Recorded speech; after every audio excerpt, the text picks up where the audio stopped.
நமக்கு அப்பாற்பட்ட ஒரு சக்தி இருக்கிறதா? நிச்சயமாக. எப்போ எது நடக்கணும்னு நினைக்கிறோமோ அப்போ அது நடக்கிறதே இல்ல. எது நடக்கக்கூடாதுன்னு நினைக்கிறோமோ அது அப்போ கண்டிப்பா அதை விட மோசமா நடக்குது.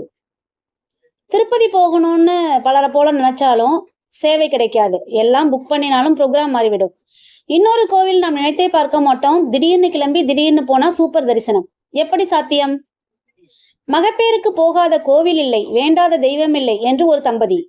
ஏனம்மா நீதானம்மா புருஷன் போட்டு அடிக்கிறான்னு போன மாசம் வந்து நின்ன, இப்ப 5வது தூக்கிட்டு வந்து நிக்கிற என்று ஜிஹெச் டாக்டரிடம் திட்டு வாங்கியபடி வயது 25 கூட தாண்டாத ஒரு பெண்.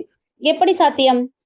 ஒரு குழந்தை பிறந்து 3 மாதங்கள், முகம் கூட சரியாக பார்க்க ஆரம்பிக்கவில்லை. இறைவனடி சேர்ந்தது. அதே ஆஸ்பத்திரியில் கண்ணை திறக்காமல் கோமாவில் 90 வயது பாட்டி. கிருஷ்ணா என்னை எடுத்துக்கோயேன் என்கிறார் மனதளவில். பல வருஷமாக. எப்படி சாத்தியம்? ஒரே கொரோனா எத்தனை பேரை தூக்கி சாப்பிட்டது? நான் பிழைத்து நிற்கிறேன். என்னுடன் பணிபுரிந்த 140 பேர் இன்று வெறும் காகிதமாகிவிட்டனர். எப்படி சாத்தியம்?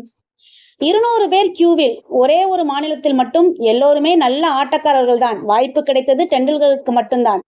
லக்கு என்ற ஒற்றை வார்த்தையால் திறமையை மூடிவிட முடியாதுதான். ஆனாலும் எங்கோ ஒரு கவாஸ்கர் கண்ணில் ஒரு நாள் படாவிட்டால் கதை வேறாகியிருக்கலாம். எப்படி சாத்தியம்? அசாத்திய சக்தி வழிநடத்தாவிட்டால் எதுவுமே சாத்தியமில்லை. மனிதன் மட்டும் இன்னொரு மனித பிறவியை படைத்திருந்தால் உலகம் இத்தனை அழகாக இருந்திருக்க வாய்ப்பே இல்லை.